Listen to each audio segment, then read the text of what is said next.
And welcome to another episode of the Dynasty Trades HQ podcast. My name is Michael Cipes. You can find me on Twitter at FFBlitz. And I'm here with my partners, Jeremy Browand. Word at Dynasty Madman all day, every day. That's a long Twitter handle. And Shane Manila. Oh, I mean, if we're speaking about long Twitter handles, you can find me at Shane is the worst. Or if you'd really like to look for me, what you can do is also just type in Jalen Hurts, question mark, exclamation point, question mark. Why would you do that? Question mark, exclamation point. And if I could put a GIF or a GIF or whatever they're called into my Twitter handle, there would be that Friends meme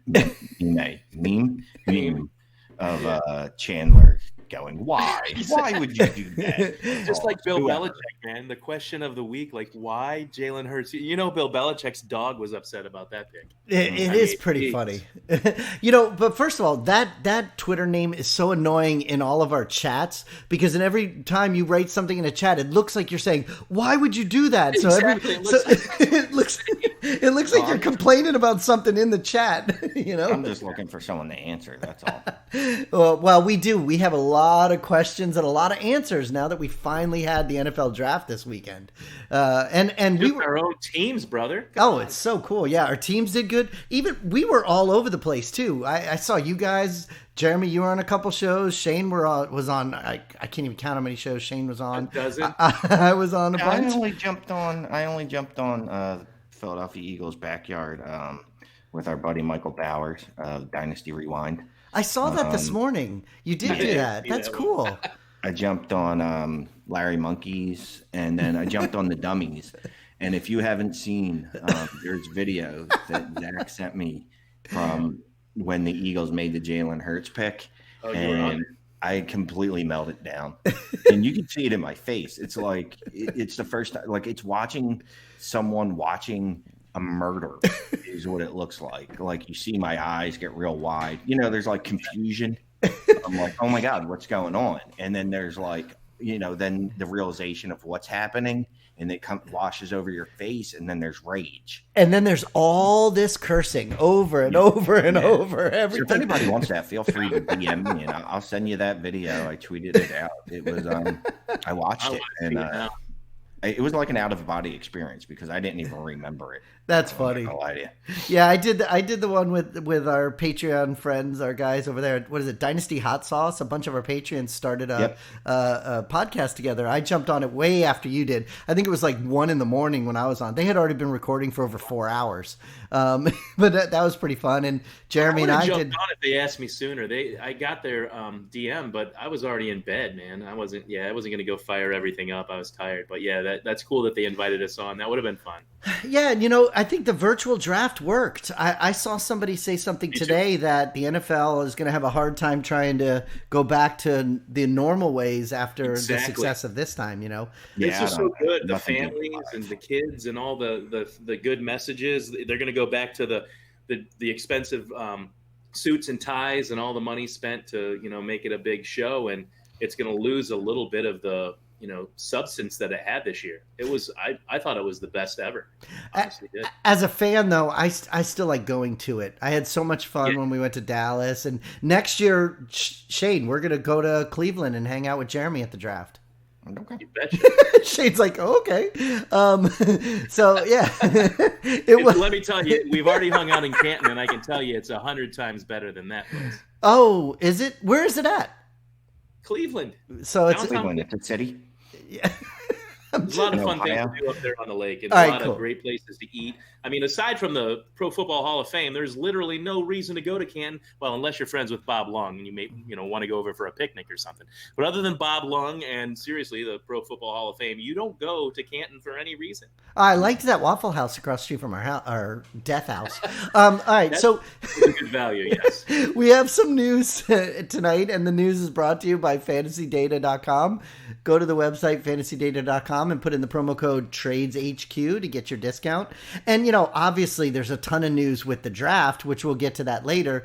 But there was some player news, including I woke up this morning at like 7 this morning, and there was messages all over that Jameis was signing with the Saints. Yeah. Yeah. At first, what's funny is I went back to sleep and then I thought I dreamed that. Like, wait, what? Huh?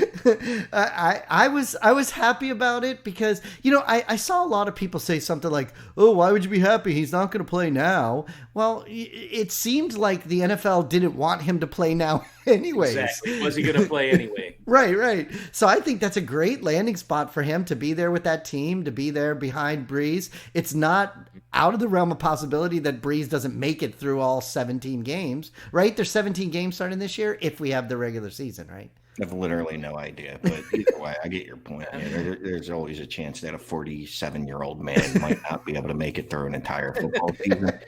Yeah, it's a good spot for Winston too. With that coach and the team, I think it's a great opportunity, just like it was for Bridgewater last year. So, and yeah, he wasn't playing anyway, so why not go to a great situation for a quarterback in that team?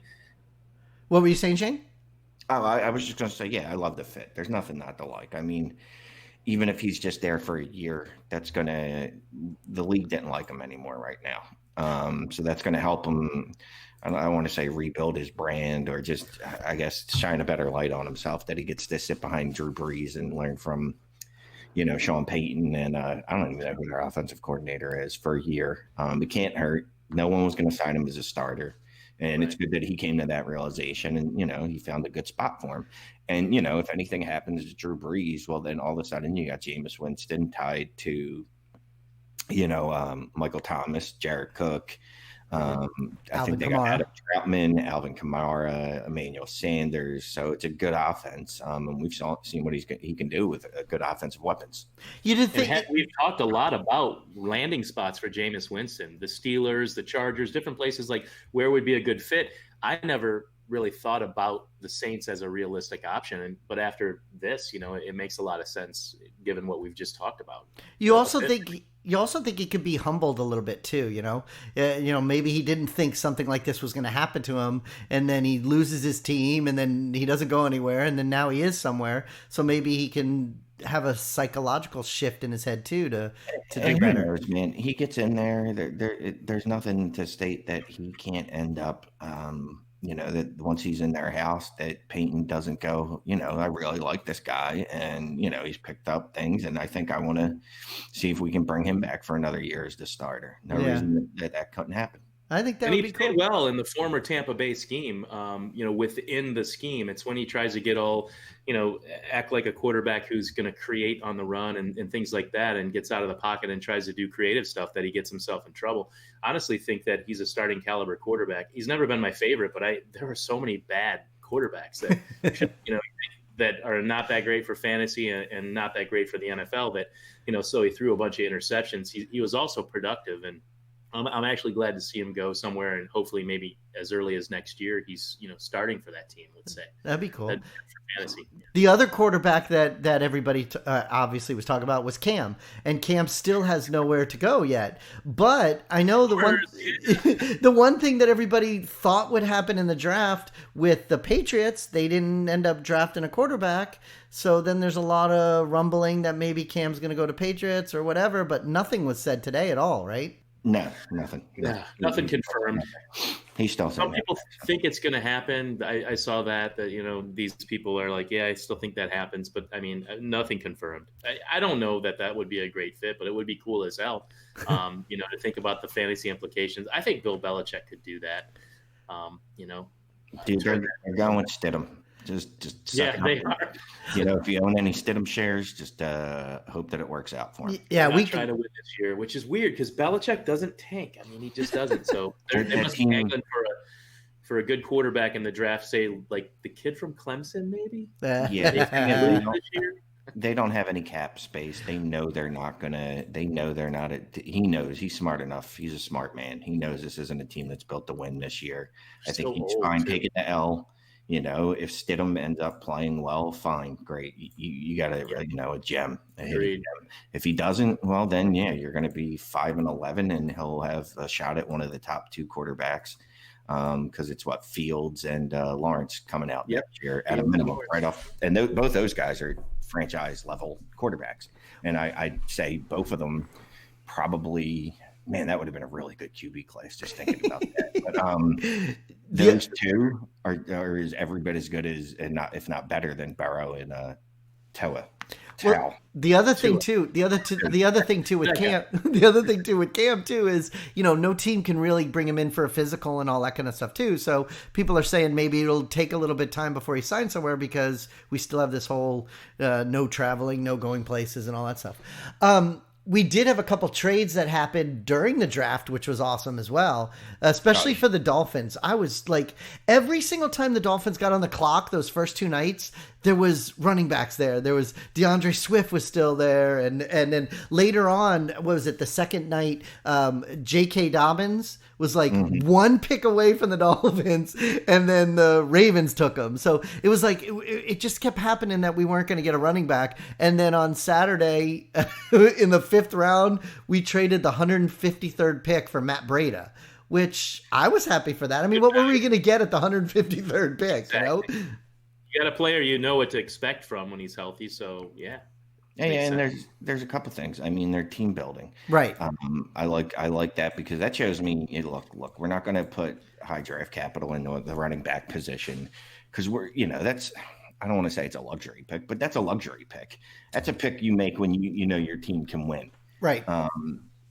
Not to say that they can't win this year, but there's more important positions. They got the quarterback position taken care of. They got a tackle. Yeah. Later in the first round, right? Yeah, they took. I believe they took 3 or even 4. I think they took one in unrestricted free agent. The Dolphins were the first people at 7:02 when the free unrestricted or unsigned free agents happened. The Dolphins snagged another tackle right then. So yeah, but more importantly, they got one at the 18th overall. Exactly. Pick, I believe it was. So and the second day too. That's what they're doing, man. They're building a team. And then next year, it's a good running back class again. So absolutely no reason that they can't just go get a running back next year. So Breida joins Jordan Howard and Kalen Ballage and Patrick Laird. And we talk about all the time on this show and other stuff. The three of us continually talk about running backs and how we value them. And it really is the easiest position for a team to plug in a rookie, and the easiest position to really fill. They're more disposable than other offensive positions. Tight ends will play forever if you get a good one. Wide receivers too, their careers are pretty long. Well, most running backs don't last very long. So I think these coaches, and Miami, case in point, they're looking at those things as the commodities that they are, not investing a ton of equity in them. And, having a couple, everybody seems to be using running back by committee, players that can catch the ball, players that can run between the tackles. So I don't know that isn't good for Miami this year with the talent that they do have, running the ball. Yeah. I think it's fine. I love that. So, Breida had 123 rushing attempts last year, and looks like he played all 16 games allegedly. Is that right? No. He played 13 games, started 5. That makes more sense. He gets banged up all the time. Yeah, and the year before that, he had 53 rushing attempts. The dude just gets banged up. I think, for my purposes and what I'd like to see from him, I'd like to see him somewhere in the neighborhood of 90 to 100, carries, and something closer to maybe 60 or 70 targets, because that dude is just blazing fast, and there's no really. And he can't catch the ball. You made that point. That's exactly why they could use him. He's good at catching the football. Yeah, and there's absolutely no reason to bang him through the middle. You got Jordan Howard, who is a very good back at that. Bingo. So, yeah, I like that for both of them, honestly. I can see both those guys being low-end running back 2s. Or at least one of them. I don't know where I'd put my money, but it'd probably be Breida because of the receiving ability. What would you guys think fantasy value? I know in one of my leagues, I woke up this morning, I saw Matt Breida got traded for the 2.07 in the rookie draft. For the what? Somebody traded in one of my leagues. Somebody traded Matt Breida for the 2.07 in the rookie draft. I wouldn't give up the 2.07 for him. I got to be honest with you. Okay. I don't know, man. Howard's going to get some love. That guy's never totally sucked. I mean, he's a steady Eddie between the tackles. They're going to give him the ball. They brought him in for that. So Breida doesn't, like Shane just pointed out, guy makes it, 13 games. Yeah. I could see him being the higher fantasy point scorer, but Howard's going to be carrying that football, man, at least early on. So I wouldn't want to give up that much for Brady either, just because I trust him that much long term. When I say I can see him being an RB2, I hope people don't take that to mean that I think he will be an RB2. Right. I'm just saying I can see the path there, but at 207, there's another guy that I'm in love with that I know I can get at 207 that I'd rather have. And I know, we have a lot to talk tonight about the draft, but also for our Patreon show tonight, we're going to go over a rookie mock that you did for our patrons. Is that correct, Shane? Yeah, and if you're not a patron, so what I did is I went out. I didn't go out. I did this in my house. I'm not really sure why I said I went out, but so I was going to do a 1-round rookie mock draft of the first round Superflex. And then I decided, you know what, let me just do a 2-rounder of it. At one point I decided to do a 3-rounder, but I said, no, I don't want to do this anymore. When I got to about 305, I said, I don't care. So I stopped and just went back and redid it. So it's a 2-rounder with a couple guys that just missed. But and that's for our patrons. I put that out. I don't know. It's probably about 2,000 words. I'd say about 6 hours into that. Wow. Really thought it through. Went back, checked some stats to make sure that, what I thought I knew about players was correct. I think I thought, yeah. And, yeah, so if you're not a patron, look, be a patron. You get the podcast, you get this episode, you get this show uncensored, you get written content. I think that's, I'm not going to pretend that we write stuff all the time, but when we do, it's impactful. Yeah. And you get the group chat, which is always on fire. I got a haircut yesterday illegally. I got snuck in through the back, so the popos didn't see us. Oh my god! Look, I didn't want to get shot over trying to get a haircut, dude. I just go in my bathroom with that razor and just shave my head off. And my barber definitely hadn't seen me in a minute. He made it a little short. I'm not gonna lie, but it looks good. Yeah, it looks good. My son told me I look 20 years younger. Yeah, right. I got to 2 weeks. It'll look great because the difference between a good haircut and a bad one is 2 weeks. Yeah, I got to shave this stupid beard off. But yeah, I mentioned that because you said the 207, and for the Patreon show, we were going to talk about that draft. I'll give a little hint at 207. No, I won't. It's a player I really like. Let me just say, here's some guys that just missed the second round for me. Yeah. Antonio Gandy Golden, Jalen Hurts, Joshua Kelly, Jacob Eason, Jordan Love, and Darrington Evans. Cool. So we'll talk about that. Be a patron, man. I'm glad you said Darrington Evans because I love that player, so I can't wait to talk about this. That's cool. Never mind. He was in that draft. Never mind. And you guys, you might not know this, and Mike, this can either make the show or not, but I had to tell Shane, I didn't check the patron thread when the draft started on Thursday until I think it was last night officially, but I kid you not, there were 1,400 messages by the time I went in there to look, and I'm like, holy shit, you cannot take a day off with the patron.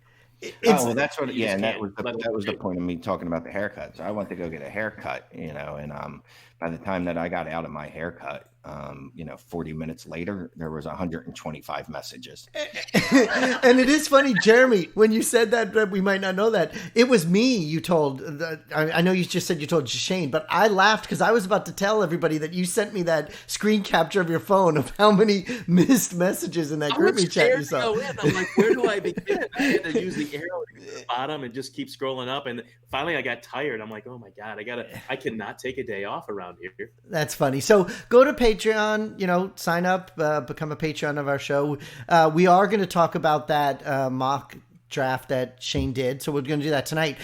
One other thing before we move on to the rest of the stuff, when you said that about the length of a running back and how long they play, Adrian Peterson is just some kind of freak of nature and he's been playing for 14 years. But I saw a stat yesterday that somebody said that Adrian Peterson, now that Thaddeus Moss has signed with the Redskins, that Adrian Peterson will have played with Moss's the dad and the son in his same career. He's going to have played with Randy and Thaddeus. I thought that was pretty cool that somebody can end up playing with the father and the son in that same career, especially as a running back. That's crazy, It sure is. Yep. Him and Frank Gore, man, those guys are cut from a different cloth. I mean, they just don't. I mean, and Frank Gore, he blew out both of those knees terribly. The one in the championship game against Ohio State, and then again, and either before or after that, the other one, and he's still playing. I mean, good God, he healed up enough to play for like an extended career. It's amazing. Yeah, those two guys are awesome. So we had a whole bunch of fallout from the NFL draft, obviously, and we have so much content here on the show sheet to talk about. I mean, I don't even know where you guys want to start. Well, how about this? Let's just go in order. Okay. We're gonna go. Let's go with how about something fun? Let's just go with something fun. I like how you say let's go in order, but then you're still looking all over the sheet. How about let's go backwards? How about what do you think the best value player is now? So players in the second round or later, who are guys that you're targeting? Well, I think Jeremy almost answered that question a few minutes ago, right? What were you saying, Jeremy? What player were you talking about? No, I think there were quite a few players that were, second round and down. Got players that I love. I think what became it's not going to be a value in our rookie drafts. I can't believe he fell as far as he did. We'll talk about him a little bit later too. But when we talk about rankings, but J.K. Dobbins, and he went to a great spot in the Ravens. I know Mark Ingram's there, but I mean, just picture Mark Ingram not being there. Think about how much they run the ball. How that offense caters to the run game in general with their quarterback, and then plug in J.K. Dobbins, who was arguably, if he wasn't the best running back in this class, he was definitely among the top guys in this class, and he goes to that offense, and he was drafted in, the second round like that. So him, Bryan Edwards he fell a million miles. The thing is, maybe he has to but maybe he doesn't become a thing this year for the Raiders, but there's nothing in his way really after this year. And he's not competing with Henry Ruggs for the same spot on the field. So he did go to a good spot, even though he fell that far. And you guys know I really like Bryan Edwards. So he, J.K. Dobbins, I think those are guys as far as value for NFL teams and getting them, Bryan Edwards in the second round of a draft. Tyler Johnson is a player that I've liked for a long time that I own in Devy leagues. And we know apparently NFL teams didn't like him. He didn't do this. He didn't do that. He didn't perform. And then, he goes to the draft and he falls. I think, based on his ability to play inside and outside, he has shorter arms and there's some things to say metric wise, but I think Tyler Johnson could end up being a starter and, wide receiver too. So based on where he was drafted, I think he could be a huge value, but I could go on and on about that. There's so many guys that this draft is, I feel like it's even deeper than I realized going in. Like, honestly, both first and second rounds, take the 212 and you should be able to get a player that you can count on, down the line next year or the year, maybe as early as next year, I guess is what I'm saying. But I was excited about some of that stuff where NFL teams got value. Yeah. It's interesting because I know Shane mentioned about doing his mock and then doing the first two rounds, and then he kind of wanted to give up on the third round. But I have seen, the draft ended, 48 hours ago? What's today? Today's Sunday night. So 24 hours ago. But so many leagues have already done their rookie drafts today, and it's what? I mean, yeah, what were you going to say? I was just going to say, so you see all these numbers on Twitter. Everybody's showing, I got this guy here, I got this guy there. Even, I guess, we did a draft in the Ultimate Dynasty Podcast League that Jeremy and I aren't part of, but Shane does for us. And it looks like... These are our people. We got real live actual draft data. So I got two leagues that we're in. I'm in. All right, so... Wait. One Go is ahead. The Ultimate Dynasty Podcast League. I think that's the name of it, right? Yeah. Why don't you wait? I'll finish my point after you go ahead and tell about these two things you did. Yes, you did the Ultimate Dynasty Podcast League draft, and you did another one too, right? Yeah. So this one, the Ultimate Dynasty Podcast League, bunch of sharps. Obviously, it's us or me. We got Dynasty Rich representing the Dynasty Nerds. We got Izzy Alcafeas representing Dynasty Trade Calculator. Dynasty Yak. You got Pete Law. Film Nerds. You got Garrett Price. You got Dynasty Command Center with Travis May. Dynasty Happy Hour with Tyler Guntener. You got the Trade Addicts. You got the War Zone in there with my man Memph. Just all sharps, you know what I mean? You got Doug Eddy, also Dynasty Happy Hour, and and what do you call his other show? I'm sorry, TFF Gurus, and then you got Rotobahn, Pete. What's your last name? Damn it, Pete Davidson. Pete Davidson. Yeah, really smart guy. So just a bunch of smart guys, and then me. It's supposed to be all three of us, but we never knew about it. But go ahead. I mean, I'm not going to tout that we won the championship in that league last year. I'm not going to tout, but that. We did. And, we beat our boy, our close friend, family member, our cousin, Memphis, the Dynasty Warzone. But anyway, so they got the draft on today. We made some moves. And we happened to have the 103. Mm-hmm. But just to give people kind of feel of what happened, Joe Burrow went 1 overall. Makes sense, Dynasty Trade Calculator needed a quarterback, so it makes a hell of a lot of sense to do that. Second overall, Jonathan Taylor. Not a shock, to be quite honest with you. Look, we'll talk about the mock I did, but these running backs, man, they're just studs. And this will go back to what my point was going to be after you finish talking about this, but go ahead. And then I did Clyde Edwards-Helaire at the 103. Uh-huh. So then, a couple more picks go by, and then I decided that I needed to move back up because there was a particular player falling that I'm really, really good, and maybe his landing spot wasn't the best for first-year production, but Mr. C.D. Lamb fell all the way to 111. So, I had to make moves to get up there. I gave up a lot of capital. I gave up a first rounder next year, several second rounders this year, and I'm okay with that because, the night of the draft, I was heartbroken that C.D. Lamb, 1, wasn't an Eagle, and 2, he was in Dallas. But the more I got to reflect on it and realize Amari Cooper's really only got 2 more years on that contract before they could move on if they want to. And that, C.D. Lamb is going to, I'm sorry, I like Michael Gallup, but C.D. Lamb's on a different tier. It's not like C.D. Lamb's going to be battling Gallup for targets. It's going to be C.D. Lamb and Amari Cooper battling to see who's the alpha on that roster. And I wouldn't be shocked and I wouldn't be even remotely surprised if C.D. Lamb is the one that ends up being the alpha on that team. Now, sorry for cutting you off. No worries. It's all good. You made the point of what I was going to say. We just went around a circle to do it. But what I was going to say is a lot of people had their drafts today already. And it's not like we've been doing all these mocks where we didn't know where players were going to go. We know where the players are now, and people are doing real drafts.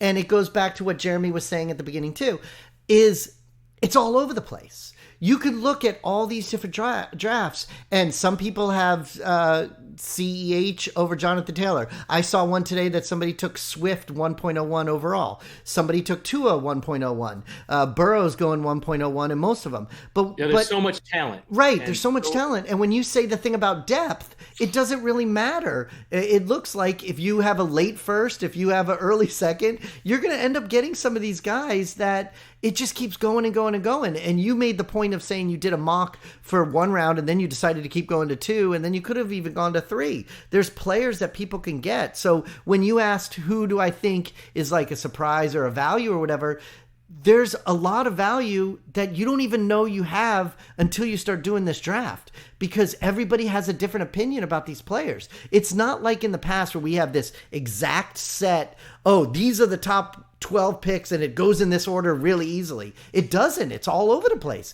You got CeeDee Lamb at 11. Talk about their rankings all the time, and on Twitter they list their rankings and they say why, and they're like ranking Cam Akers over J.K. Dobbins, and that's fine. Maybe there's nothing wrong with that, like in a vacuum, to say that you think Cam Akers is better than J.K. Dobbins, except that if you even view them closely, close together, going to a team like the Rams with an offense like that and an offensive line that isn't good right now, they have Darrell Henderson or Darrell Henderson, whatever, and the Ravens have Mark Ingram. I still want J.K. Dobbins because it's the Ravens. I might want Cam Akers if he went to the Ravens. So the landing spot means a bit, and then the running back. And I think it's funny because, to your point, Mike, people don't have.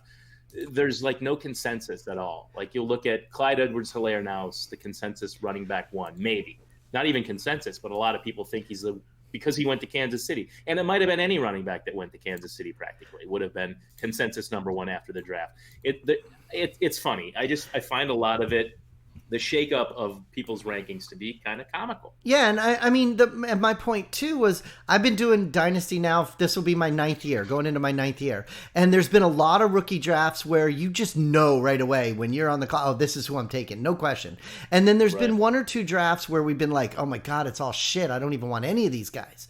But this seems to me, I mean, it's only been 1 day, but it seems to me that it's all over the place, but it's all over the place in a good way, that everybody seems to be getting the guys that they want, or no matter where you're at, you know. And Shane, the fact that you saw like CeeDee Lamb was dropping, you were able to jump up and get him. But then I saw in another draft where CeeDee Lamb went 4th overall. So, you know, and it's not saying that one person's right and another person's wrong. It's just, it seems like there's a lot more opportunities this year to be able to have some of this stuff happen.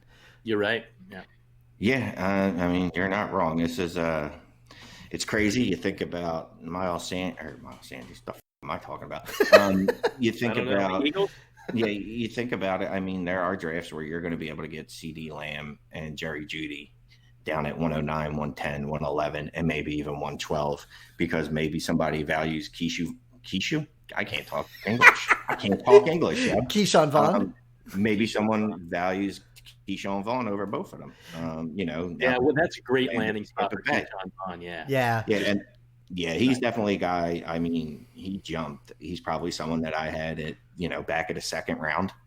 And I moved him all the way up to about 112. Yeah, and it's funny, I've seen him, that's where I've seen him going, 12, 13, 14, in that range with all these guys. But, Jeremy and I talked about this on one of the podcasts we did, I guess it was Saturday night when we did that, Jeremy. What's really funny that everybody's acting is every single running back that was drafted all the way to like the 6th round, even when Eno Benjamin was finally drafted, it's like everybody is like, oh, he's drafted, so this guy's out the door. Like everybody thinks that every single running back landing spot killed the running back that's there now. Then they're wrong. Well, of course they're wrong, but that's the thing. So there's so many of these things that people are like, oh, well, now Carrion's dead. Oh, now Rojo's dead. Oh, now, Carrion is dead. Well, Carrion was already dead. Carrion, I think he even admitted, hey, I'm only a 2-down running back. Right. Actually, I'm not alive anymore. He said it himself. He came out and said, I'm not alive. But what I'm saying is because of the thought process of most people, it's making all these running backs go. So it helps what you're saying about the wide receivers, because wide receivers with the running backs and the quarterbacks, especially in Superflex, wide receivers are getting pushed down the line. It's pushing all that great wide receiver talent down. But that's another one of the comical things that I was trying to allude to, is that on one hand, you're like, man, all these running backs, most of them went to decent spots, good spots. Nothing really terrible. So many good spots. And then well, what about the running backs that are there now? In some cases, those guys are still going to get to carry the ball. I mean, they're not bad running backs. They're still alive. They're still working. So, you can't have your cake and eat it too. It's almost like they're talking out of both sides of their mouths, because it's true. There were some good landing spots, but there are backs there that are going to get the ball too. And I love it. I want the wide receivers that are dropping. I mean, seriously, to get like Rager or CeeDee Lamb or somebody, 6 to 10, 12 in a draft. Are you kidding me? I want Rager all day long wherever I can get him. I wanted him before he went to the Eagles. I want him even more now. They don't have receivers, according to Shane Manila, who's a top shelf Eagles fan. They needed a guy like desperately. Is he going to start day one? Yes. What about Marquise? But wait, didn't they trade? We forgot to mention it, but they traded for Marquise Goodwin. Big trade. Yeah. We really need to talk about really big trade. They traded for Marquise Goodwin, and all they gave up was 20 draft slot. 20. They allowed the 49ers to move from 210 to 190 in the draft. 49ers awesome. Didn't even want anything else. They were literally like, can I cut in line? Here's $5. We're like, you bet. We need that track star speed. We want that guy that can stretch the field and runs, straight down the field until he gets hurt in Marquise Goodwin. Do you like that they got Marquise Goodwin? I know they didn't give up a ton, but I'm just. Yeah, I mean, that's the thing. They didn't give up anything for him, so fine. And then, if you look at the draft with Rager in the first, who is not a 4.47 runner, let's just stop that. I know that's what he did at the NFL Combine. That's because he put on a bunch of weight for the Combine. Whatever. Dude's a badass. I don't care what he runs. He ran a 4.22 at a virtual pro day, which he's also not that. But he's much faster than 4.47. And and adding Godwin to Deshaun Jackson, I'm just looking at it this way: if Deshaun Jackson and Marquise Godwin can give me 16 full games between the two of them, fine. You know what I mean? You're just handcuffed. I wish it was Chris Godwin. It's Marquise Goodwin, and he's no Chris Godwin. He's fast, but he's not that rounded of a football player at receiver. But also in Dynasty too, Godwin. Yeah, now you got me doing it. Good. No, wait. Marquise Goodwin is sitting on a lot of people's end of their benches roster. Yeah, so exactly. He's very You're cheap. Just wondering, is he ever going to be worth something again? I'm just going to keep him. And now turns out he might be worth something again. Yeah, I mean, here's the thing. He's had one good year. He's not Deshaun Jackson, you know what I mean? He's fast. If I can get 16 games out of those two in a real football sense, awesome. But that's what the Eagles did in this draft is besides make me lose my mind, is they went Rager, they went speed. They went, I believe his name's John Hightower, they went speed. Every wide receiver that they drafted all have a commonality of they're really fast. Because, that you look at the wide receiver core last year, even if it was healthy, it would have been Alshon Jeffrey, Jay Jaw, and Deshaun. Not a lot of speed there. There's, obviously Deshaun, but Jay Jaw and Alshon aren't burners. Greg Ward's not a burner. Nelson Aguilar was allegedly fast, but he couldn't hold on to the football, so it doesn't matter. Everything they added there, though, is speed. So, I mean, I really went, even though I would have rather they ended up with a Denzel Mims in the second round than, a quarterback. I'm still happy with the draft and how it turned out because they gave him a lot of weapons. Now, it might be guys that are only going to get one reception for 60 yards besides Rager. But that's fine with me for Carson Wentz's, super flex stats.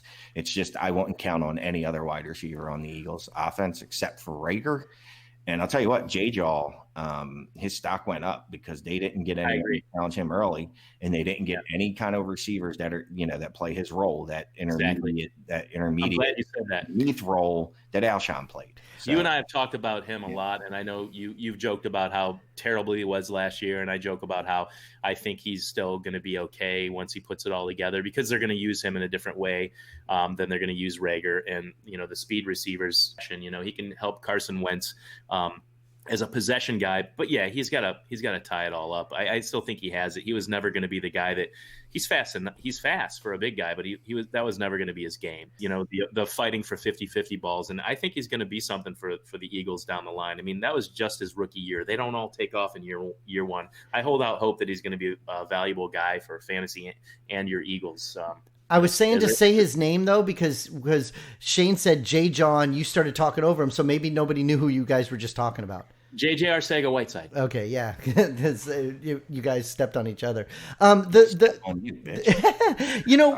is one thing though about all of this, especially with the running backs and everything. There is that narrative out there with everybody saying that with the way the world is right now, we don't even know if there's going to be rookie camps. We don't know if these kids are going to get a chance to even practice before, if they try to keep the schedule the same. If they try to, we don't even know if there's going to be a schedule of football season. But no idea at this point. But what Goodell said was that they're planning on it going off as normal, like the time they're expecting it to be the same schedule. So what I've heard some people say is if it's the same schedule, then that means there's not going to be as much practice. So if there's not as much practice for these rookies, some of these rookies that we're all counting on to be like right out there, it may take a little bit longer for them to get their opportunities because they're not going to have the time. Trade alert. Okay, so you're not going to even mention, you're not even going to respond to that at all. I knew the trade alert was coming. I did. We'll go back to that, and I'm going to take this offer. Okay. It is the 103 and the 404 for Miles Sanders. Someone's offering you the 103 and the 404, and then you get Miles Sanders? No, I get the 103 and the 404, and I have accepted that offer. Oh, so you gave them Miles Sanders for the 103. What are you going to take at 103, Shane? I don't care. Really? I mean, no. I mean, 103. I'm probably going to take some combination. Look, right now I took CEH as my first running back off the board, and that's who I have. You know, by the time this draft rolls around, which is apparently tomorrow, I change my mind and go, you know what? I still love Dobbins, and I do. You know, I have him as my second running back.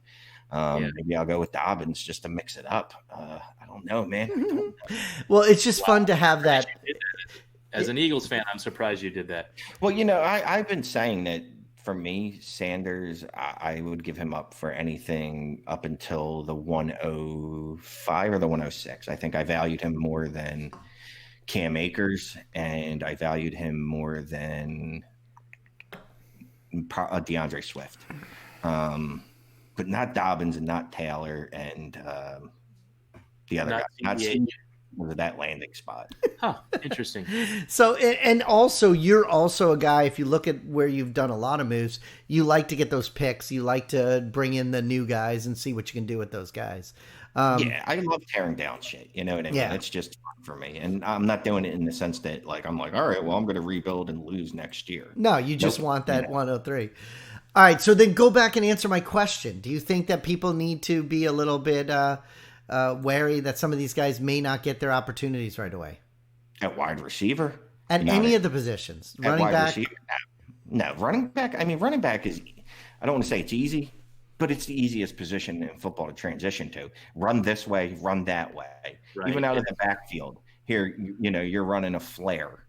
It's not overly complicated. The thing that's going to be especially for the zone guys that just have to like run left or right and wait till they see the first cut and make it and get the daylight. I mean, honestly, that's not a tough thing for a rookie running back. The speed of everything's quick, but that's why those guys get on the field faster. I just did a oh my God, I just did a Mel Kiper. I cut off my own sentence and went to the next thought. That's funny. So then, but wide receivers have to get that chemistry with their quarterbacks. Wide receivers, I'm definitely more worried about because even it's a lot more complicated than go out there and run. Although sometimes it kind of shouldn't be. You know what I mean? Like you shouldn't overthink it. Like, hey, you know, I've got Henry Ruggs on the outside. How about you put a double move on a guy and just fucking blow by? You know what I mean? But I think coaches are going to adjust for that too. And I wouldn't be shocked to see if they just simplify the playbook for certain wide receivers and go, look, these are the 4 routes that we want you to run every game. Well, yeah. That's it. I mean, Rager, cool. It's, you know, I'll run them on a slant. I'll run them on a screen and a deep post. And I guarantee you he's going to get open 4 or 5 times a game where he can make something happen.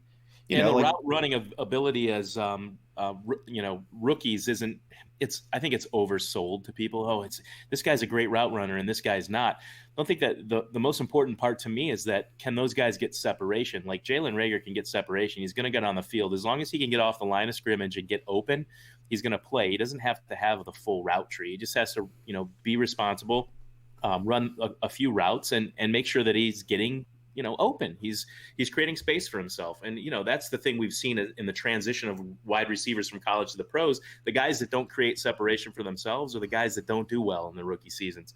The guys like J.J. Arcega-Whiteside, the bigger guys that don't put it all together at first, the jump ball guys, the guys who can get open, the slot receivers, the quick, shifty guys that can create space for themselves, they play sooner because they're able to, you know, move the chains. Yeah.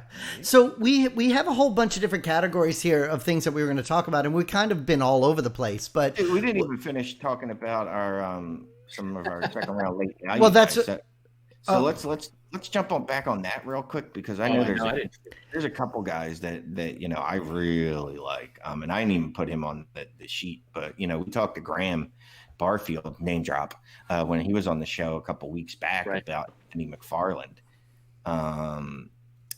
where did Anthony McFarland land? It's a good spot there in Steelerville, man. Oh, that's right, Pittsburgh. Yes, Pittsburgh Steelers. Yeah. So, you know, I had thought maybe he would end up on a different team. I had no idea the Steelers would go for a guy that wasn't a bigger back, and I was excited to see him go there because I like him, and I think that's a perfect spot for him. What do you think? I love him there. I mean, I love him behind that offensive line. I love that. Basically, even this year, I mean, James Conner's on his last year. So even if Connors can somehow stay healthy, he's going after next year. Benny Snell isn't very good. Jalen Samuels showed you that he's also not very good. I think McFarland's going to step in there, and I expect him to be the starter at some point this season. Yeah, he's going to have a role no matter definitely. what. Day one of the season, he's got a role on the team in the offense. I mean, there's some capital there. He's going to play, which is cool because then if anybody is starting ahead of him, then he's got an even greater role. But he's definitely not going to be sitting behind Benny Snell, Jalen Samuel, or anyone else. Connor might be the lead back. That there's still a role for McFarland in the Steeler offense. Day one. Really like that. I really like that. For me, I was happy with it. There was a lot of these running backs, like we already mentioned, that got drafted really late. That ends up they're going to all play. We've also talked a million times on this show about get all these guys because by week 3, week 14, week 11, everybody's different. So I agree with you that he's definitely going to play over Benny Snell and whatever. But there was a couple different guys that went really late. I know, Shane, you said when we had those guests on that day about if a running back gets drafted in the 4th, 5th, 6th round, you don't care about him anymore. Or that's pretty much every player. Yeah. Except there was a couple guys that fell in this draft that I'm interested in. That's what I wanted to ask you. I wanted to ask you because you're talking about some of these late guys. Were there guys that did end up get drafted on Saturday that kind of breaks that mold of what you're saying about not being interested in those guys? And partly because they've shown that they don't give a shit about draft capital. Right. DJ Dallas. DJ Dallas ending up in Seattle. Right. With a very injured Rashad Penny and a very injured Chris Carson there. Do you think Travis Homer has any value anymore? I'm sorry. Travis Homer, that was the guy they drafted last year. No, probably not. He's a role player, I think, of backup. But yeah, I agree. I think that's a great place for DJ Dallas to go. I mean, Seattle, man, they're all about churning out the new running back. It doesn't matter if it's a UDFA. Mm-hmm. It doesn't matter if it's a high draft pick or top 3 rounds guy. If that guy can play and is healthy and they're moving the chains, the Seattle Seahawks have no problem making that their 3 down back or whatever. They're 2 down back. It happens every damn year, it sems like. That's the thing is that Penny and Carson both injured, severe injuries. One he shredded his knee. Yeah. With the lack of access to the trainers and things like that. I think there's a good chance that DJ Dallas definitely gets a chance to, at worst, be the primary backup there. And if that's the case, I think Carson's the one that's closer to playing. Love Chris Carson. Dude is a battering ram. He doesn't know how to play any other way, and he will be injured again at some point. The very last one that was drafted, like at the very end of the day Saturday, was Eno Benjamin finally got drafted. Look, here's where it's important to give up. If you like a player, he's fine, man. The NFL shows you that they don't like a player, like Tyler Johnson, for example. Pisses me off, man. He's so good. And in my case, Benjamin. Exactly. I thought he would go 3rd or 4th round. I really held out hope. He didn't. And he landed in a situation that's not particularly good in Arizona. I mean, he's behind Kenyon Drake and he's behind Chase Edmonds to start. Yeah. And both of those guys. I think that's a decent place for him, though, because of the way that they pass to the back, the way that Cliff Kingsbury offense is. I see where you're going, and I understand your reluctance, but I honestly think, Kenyon Drake, okay, he's doing fine there. I like that Eno Benjamin went to a team that knows how to use a running back in the passing game, and he's the kind of guy you want to flare out and do that stuff in the screen game. I think it's a fine spot. He's not going to probably do much this year, but I think it still could work out fine. He's not a guy you're going to draft in your rookie drafts high, but it's somebody that's probably going to be a value pick, as early as like the 2021 season, right? I think it's fine. I was surprised he went there, but I think it's a good thing for Eno and fantasy. It's funny, this whole draft could be one of those kind of outlier drafts where late round players get picked. I know I made a joke to you on Twitter that teams were already taking Shane's sticking his middle finger up. People were already taking field goal kickers, punters, and a long snapper, and was still on the board, at the time that had happened. But I understand looking for outliers. I'm just not looking for a guy in the 7th. Now, look, he's a running back. Right. So, yes, if I have a choice between him and a late round wide receiver, Sure. I'm going to draft a running back because I think he'll at least give me 1 or 2 weeks at some point or another down the road. Exactly. Yeah, if you liked him going into the rookie drafts, though, if you were a fan of Eno Benjamin, you believed he could be a good NFL player, you can't just look at where he was drafted, what round. But think about if you truly believe that, and he goes to the Cardinals, and you think that it's possible he gets a role there, it's not all is not lost. I wouldn't I'm just disagreeing with you. I wouldn't wash it away. You loved Eno Benjamin. You need to stick to your guns on that one. So you got to look. No, Not dead yet. Draft capital. You give up too easy, man. No, I don't. Draft capital, independent of every other variable, is the most predictive. I understand that, but you love Eno. You should stick to him, man. I'm not going to I love my wife. I'm not going to stick around when it's clearly a loser situation. Shit happens. You know, I honestly thought that might come up, and that's why I was trying to divert to some other topic. But good guy. All right, let's go. When the facts on the ground change, my God, you have to. Only takes one team to love you and use you at the running back. It doesn't matter. Draft capital is the number one predictive variable. I know. Quit saying it. The point is, you loved Eno Benjamin. I did, and no one else did. So it doesn't matter. You can't give up on your boy now. It's like our boy Debbie Kane was in love with Tyler Johnson, and everyone else hates him. You got to move on. Tyler Johnson. I probably said it before Debbie Kane did. Debbie Kane likes college football. I've had Tyler Johnson in leagues forever. The funny thing to me is metrics guys love him. Tape guys don't seem to care too much about him. The film guys just kind of look at him as like whatever. I liked him because of his tape. Before I knew the metrics, aside from his short little T-Rex arms, everything else is great. I'm so surprised that overall he isn't thought of more highly in the NFL. And I need someone to tell me why, because it doesn't make sense. But anyway, like you said, draft capital, he fell in the draft as well. It doesn't matter the why. You know what I mean? Honestly, it doesn't. Like it's not an injury-related thing. You know what I mean? Like if he blew his ACL out on his pro day or something, then I'd be like, you know what? Stash him. Same with Eno. Dude, I give up. Process-wise, though, you need to understand why those guys weren't as loved, weren't as drafted. So next year maybe what you might have missed on or why you thought so and they didn't. But anyway, we can talk about that on another show for a whole show. For an entire show. Until the 5th round. Don't draft anyone after the 4th round unless you absolutely have to. Well, you just traded for a 404. That's the ideal place to take a reach on a player because you're going to need to do that in the 4th round probably. Exactly. I'm going to get Sanders in that trade, by the way. I would have kept Miles Sanders over that 103-404 that you traded for. I would have kept on that roster. One of this roster is. You wouldn't? No. Yeah, it's a startup. It's a startup, and it's a startup draft. And then after the startup draft, I looked at the roster and said, "What the fuck did I do here?" Realized the reset button. Yeah, I realized within literally a week of the draft ending that this was a mistake and I need to do something else. And that's where I'm at. 2 picks instead of Sanders. All right. Well, maybe you can get Eno Benjamin with the 404. Well, you know what else he could also end up doing is when he's on the clock at 303, he can end up moving back and getting a couple extra picks or something too. We have been talking for a while, but there was a couple other these categories that I did want to get your guys' opinion, especially like we've talked about a bunch of these different things, but what was the biggest surprise? Like Jeremy, what was your biggest surprise out of all these draft players?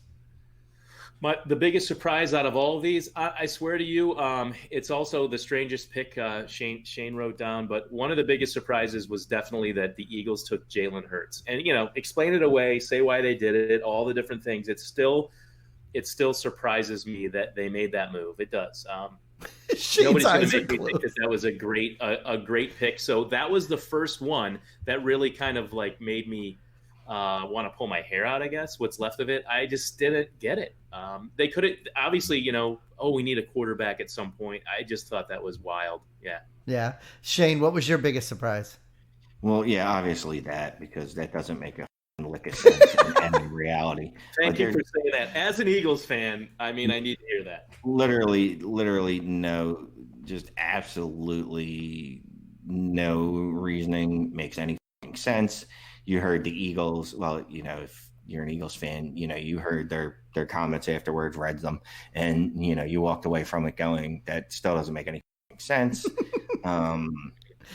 The only thing that makes sense is if you ignore what they say and go, okay, you guys think Carson Wentz is going to get hurt again over the next 2 years, and then you're going to try to get out of his contract because and then it becomes and then it becomes kind of a sunk cost thing. You already paid for him. It's almost like a desperation sort of move. The Eagles are poised to be a really good team. So Jalen Hurts doesn't help you now be a really good team. That's what's mostly like, okay, you believe in this kid. You don't want to miss out on him. You draft him. But they could have done something else to help the team now so you guys can make it to the playoffs and do something. I don't think Jalen Hurts helps you make it to the playoffs. Nothing about that makes sense. So I'm going to just skip that because that's like Bizarro world. Like that isn't on a tier of in by itself. It's tier one of the strange, but there were other strange picks that left us scratching our heads. A.J. Dillon to the Packers. Yeah, I have no idea what you're doing, but apparently they said, well, everything's going to be run. Well, you're going to run the ball 50 times a game because you already have Aaron Jones. You have an excellent backup and an excellent fill-in in Jamal Williams. And now A.J. Dillon can't catch the ball. Or at least we've never seen any proof that he can catch the ball. Yeah, he had like one catch in his college career, something crazy, wasn't it? Isn't that what Grant Barfield said? Which even maybe he didn't have any like last year. But Jamal Williams, that guy's like kept an average. I could see why they'd want to move on from him. And Aaron Jones is good. You think that's you think that's one of the strangest picks, really, A.J. Dillon to the Packers? Is it because of where they took him or just because he went there at all? Well, yeah, I mean, look, if you wanted A.J. Dillon, and I think they needed another body there. If you wanted to take A.J. Dillon in the 5th round, where that would be the appropriately where he was probably going to go. Yeah, but to take him in the 2nd round when Aaron Rodgers is literally 36 years old, this dude's got a little bit of time left. All right, you already drafted his replacement in the 1st round. Fine, whatever. Draft a motherfucker, a wide receiver. Get him some help. You drafted a tight end late in the 3rd round. You just drafted Chase Sternberger in the 3rd round last year. Packers, just their whole, at least the Eagles, if you take away the Hurts pick, it was probably a B+ draft. Yeah, it was. They got things they needed. It made sense. Good players. I get it. And the Packers, those were strange moves. To trade up to get Jordan Love is mine. I don't care that they think, okay, we have to look to the future and we can groom Jordan Love to be a quarterback, or maybe they just wanted him to be a backup. Either way, to trade up to get him like they did is bizarre because you do have Aaron Rodgers and you have a pretty good team, a core there. I'm fine with A.J. Dillon because I hate Jamal Williams. I think he's trash. Dexter Williams, nothing else besides Aaron Jones on the roster. And so I see a combo of Aaron Jones and A.J. Dillon being pretty good, and Dillon in fantasy now might be something you could use in the future. I get that. Where they took him is probably too high. But the Jordan Love, like, dude, right, get him a receiver. Draft a good receiver. They have like a dozen receivers there. Besides Devontae Adams, no one's a sure thing. I mean, MVS is a starter. They have guys behind those guys and guys behind them and nobodies and no names. It's a weird thing that it's almost like they want to just usher the discount double check back in and just get Aaron Rodgers written out of town. It's so weird. It's the weirdest draft ever, the Packers. My what's the word? Opinion of Jamal Williams is better than yours. I think he looked really good last year. I think he looked excellent as a pass catcher. At worst, he's a good fill-in. He's a good backup. You didn't need I mean, they're both. I understand their contracts are both up after this year. So maybe they're looking to the future and going, A.J. Dillon he's our new hotness, I guess. And I think A.J. Dillon is a better back than Williams. I mean, whatever. Williams is kind of average. You're right. He did okay last year. I could see them bringing in a running back. A.J. Dillon's kind of a weird choice, I guess, and that high. But I can write that one off. The whole let's get a quarterback. Let's help your, Pro Bowl quarterback, Aaron Rodgers, your perennial, playoff leading you. Everybody knows that's an elite quarterback. I feel like last year was a waste, and this year's going to be a waste. And then what does that say for the coach and GM of that team? I don't know. I got nothing. Their whole draft, like I said, drafted another freaking tight end in the 3rd round after you just did that last year. Like, why are you loading up on tight ends? The guy needs a wide receiver, you crackheads. So for me, if you guys care, I was going to say what my biggest surprises were. Well, you 2 different times I started to say it, and then you said the exact thing. I was going to say about the Packers. Fired up on the Packers, and that's what I was. I mean, to me, the first surprise was when they traded up to get Jordan Love, which I thought was ridiculously stupid. And what's really funny, though, there's like 3 different things I want to say about what you guys just said. You know, Shane, you were talking about where A.J. Dillon could have been and where he was. You know, Graham Barfield actually tweeted about the Packers draft that, like, each one of their picks were so off based on what the PFF big board was. And like, even with Jordan Love, he was picked at 26, but according to Graham, he was ranked 76th overall. But AJ Dillon was picked at number 62, and he wasn't even in the top 250 of PFF. So, you know, when you're talking about like, they could have got him later, they probably could have got him later. So I'm not going to rehash what you guys just said, because everybody thinks that Green Bay had probably the worst draft. And I think those were big surprises. I think one of the other big surprise was when the Bears, with their first pick, took another tight end. I mean, they literally have 10 tight ends. Yeah, that was my surprise too. Was Cole Kmet. When they have all those tight ends, like they could have gotten something else to help their shitty team, and they go and get another tight end. Listen, Cole Kmet might end up being good. It's probably not going to be this year. It may not be next year. What can you do to improve the team now? Kind of like we were saying about, you know, helping Aaron Rodgers and helping the Eagles instead of, you know, getting that quarterback. It's bizarre, man. I don't know what these guys are thinking. Yeah, so that was a surprise one for me too. I thought it was pretty funny that they did something like that. The other big surprise I thought for sure the Patriots would take a quarterback. We talked about that earlier at the beginning of the show. And also, I believe that the Patriots came out today saying it was not part of their plan to not take one. They were planning on taking one. Well, the Eagles took the guy they wanted. I still think Jalen Hurts should have been a New England Patriot. I really do. I think maybe that was the guy they were targeting too when that comment was made out. We'll never know, I guess, unless Bill tells us. Yeah. But I think once the Eagles made that crazy move, that was off the table for them. They switched gears. But that's where I would have loved to seen Hurts go. Yeah, I do think it's funny too. You know, it was the end of the first night. We were all so excited about the whole draft, but I was surprised that CEH was the first running back taken off the board. You know, based on everything that we had talked about and all the experts coming on the show and all the rankings and everything, for him to be the number 1 running back taken off the board, it was a surprise that night. Now, a couple days later, everybody talking about landing spots and things like that. It's not as surprising, but at that time, that was the biggest surprise for me. It was totally surprising to see that guy come off the board there. That it was the Kansas City Chiefs is the only reason it made any sense. And I actually won a bet on that pick. Oh, did you? When it was on the board, yeah, I did. When it was on the board, I said I think that they're going to go with Clyde Edwards-Helaire. Just, you know, after a few drinks, I thought that was kind of funny and that would be a great place. But I didn't necessarily think it would happen. And then when it did, I mean, I was just laughing out loud. That's insane. That's so funny. You know, people thought that, you know, the other 3 guys, Taylor, Swift, Dobbins, would be maybe the first running back in some kind of an order, and he trumped them all. Well, you know, we've talked about it enough now with this show that everything's all over the place. So we're going to wrap this up, and we're going to go to the Patreon show and go over the mock that Shane did, and we'll see exactly. We got some trades, we got mocks. We still got a shit ton to talk about. Dude, we've already been talking for over an hour. We've already. Oh, yeah. So screw these free people. It's time to go. That's why I'm trying to say. We're going to jump back in. I'm going to go smoke Shane's cigarette. I'm going to do it for the Patriots who I love. Wait. I'm going to wrangle these cats back. Don't go yet. Say goodbye. We're hurting bees. Let's tell everybody. We had so much to talk about. I know we do. So let's. Hey, listen. Go check out our Twitter account at DynastyTradesHQ. Check out our iTunes account at DynastyTradesHQ.